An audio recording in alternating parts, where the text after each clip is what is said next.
Well, good afternoon, Laurel. Give us your name and tell me about the career that you have chosen to pursue. My name is Laurel Wirtanen Siloy. I live in Cleveland, Ohio, and I have chosen to explore the career of philanthropy.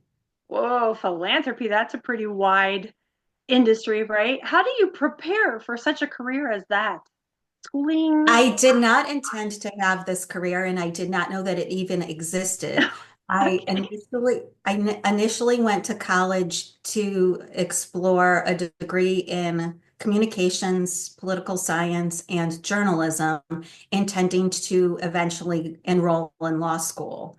And because I accrued too many parking tickets, pro tip, don't accrue too many parking tickets because when you apply to law school, they'll be on your account and your What? current university will not release your transcripts. I had no idea. Yeah. So I received this letter from Cleveland State University that says, "We received your application. We're considering you as a student in our JD program. However, your transcripts won't be released because of this." So I kind of saw that as maybe this is a sign from the universe that I'm not meant to apply for law school at that moment in time. So I took that next year to explore possibilities. I ended up interning at a law firm, met a wonderful partner who said, "Why do you want to go to law school?" And I said, "Because I want to be the change that I want to see in the world." And she said, "Okay, getting a JD is not the only way that you can do that. Have you considered a career in philanthropy?" And I said, I didn't know that such career existed. When I was in college, I was vice president of marketing and philanthropy for my sorority Alpha Phi.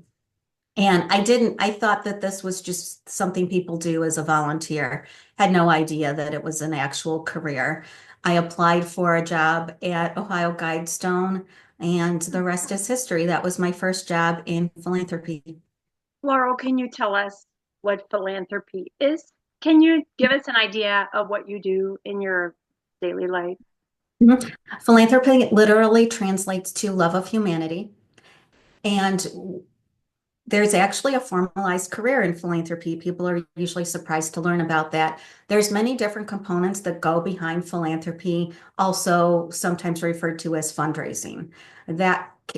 There's a multitude of careers within the sector of philanthropy. I started out as an event coordinator. I eventually moved up and had some changes in the the positions that I had.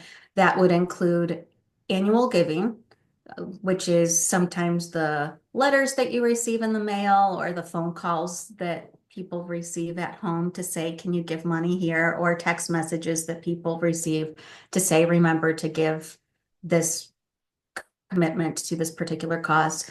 Major and planned gifts, which is asking people for a lot of money, usually 25,000 and above US dollars, and planned gifts, which is we're not going to be on this earth forever. And once we leave, do we want to leave a gift to a particular nonprofit that's important to us?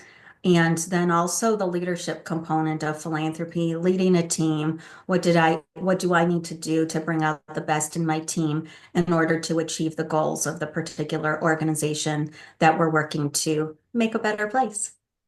So, Laurel, I'm going to ask the question. Most people think that fundraising would be a very horrible job. Most people would say, I am not going to beg people to give money. Do you like your job? I absolutely love my job. Can you I tell us why? Because I think a lot of people have a very negative idea of this profession. Shatter that for us. Philanthropy is based on relationships. It's based on getting to know people, getting to know what they're passionate about. For instance, you can say, "I care about children impacted by war." What specifically do they care about in regards to children impacted by war? And then work with them to figure out how they can achieve their purpose, their wish is to make the world a better place. I say that a lot. It sounds super cheesy, but it's really true. That's universally what I hear from people. So I'm just the conduit that makes these things happen. I'm the one having conversation with someone to say, how do you want to make the world a better place? What do you want to do? And here's what resources can do to make the world a better place. I sometimes joke that I don't ask for money. I ask for opportunity. I ask for possibilities. I ask for investments in the future. I ask for the tools that we need to do great things, whether it's building water wells in places that don't have access to clean water and sanitation, or humanitarian aid work in war-torn and conflict zones in the world. So I absolutely love my job. I do hear, I was just recently working with someone who said, I can't ask for people for money. They're going to think I'm a beggar. And I said, you're simply asking them to create opportunity for someone who needs it. And quite possibly they're already trying to figure out how to do that. And so you're actually enabling them to make their own desires come to fruition, which I think is really pretty cool. Now, how would you recommend someone prepare for such a career? I know that you started out heading a totally different direction. Do you regret that path, or would you recommend Absolutely something not. different? Like, how do you suggest people get to where you might be today?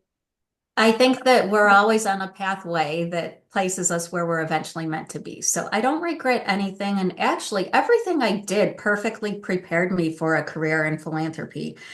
As we look to hire people to enter this profession, generally the majors and degrees that are helpful to start out are communication, because you're having to either have conversation with people, so interpersonal communication, write appeal letters. So that's where a background in journalism really helps. Craft all of the copy and content for a website. Again, writing design helps with that kind of thing. Grant writing is I did dabble a bit in grant writing also. Grant writing requires strong writing skills. Right now I oversee all of the philanthropy and relationship engagement activities at Kent State University for the College of Communication and Information. So I guess I'm partial to that communication background. Anything under the communication and information umbrella helps. There's also other degrees that are helpful: business administration, public administration, and also psychology. I have had team members have backgrounds in psychology, and they understand human nature. They understand more on how the human mind works, and that helps them have conversations with people a little bit more or understand why things are the way they are. Very good. But So, go also ahead. add on to that. So that's kind of the academic background that someone could have. What could someone do to kind of start to have exposure to fundraising? Volunteering, being active in Rotaries. Uh, when they're college students, there's a multitude of student organizations that do fundraising activities. Reach out to your favorite nonprofit organization and say, hey, I want to help you. I want to help you get the resources you need to do even more good in the world. How can I do that? Can I volunteer in some capacity? Serve on a committee, help with a run, a walk, some type of special event.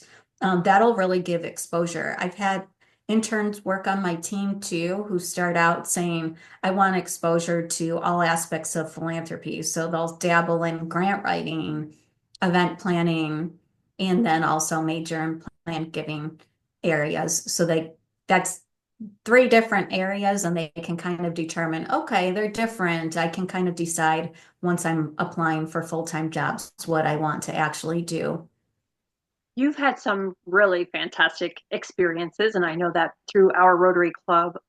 What is the thing that has been the biggest surprise for you in doing this kind of job? The biggest surprise for me. So, okay, my background in communications is public communications. My strength was in scripted speeches or public speaking in general. I could do the scripted ones, but I could do more extemporaneous speeches also. So I got really, really good at that.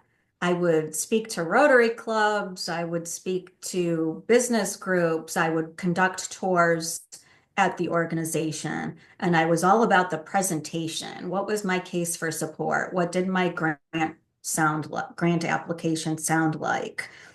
Eventually, I realized something that really kind of was shocking was that it was more important that I be a good listener. So I started to shift into, okay, when I'm meeting with people to talk about this cause, yes, I need to give them an update, but I want to also get to know them more. And to do that, I need to ask a lot of questions and I need to be an actively engaged listener. What do I mean by that? I'm in that moment and I'm listening to everything that they're saying without thinking of what I'm going to say next. So a lot of times people say, oh, I'm going to catch on to everything that this person's saying and then pitch them on an idea based on that. And I have to figure out when I can get in to give my pitch. No. Once I became a better actively engaged listener, my results were much different. I thought I was doing good, but when I learned to just listen, I became even better.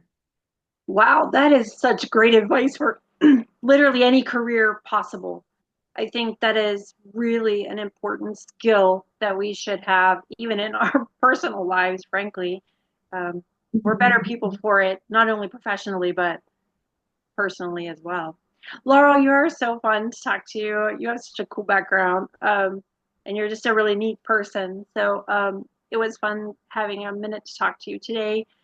If someone watches this video online and finds that they might want to pursue this type of walk in their life, would you be willing to communicate with them through our website to help them figure out where in the world they want to go? Absolutely. I appreciate your time so much. Thank you for your time today. Thanks. No problem.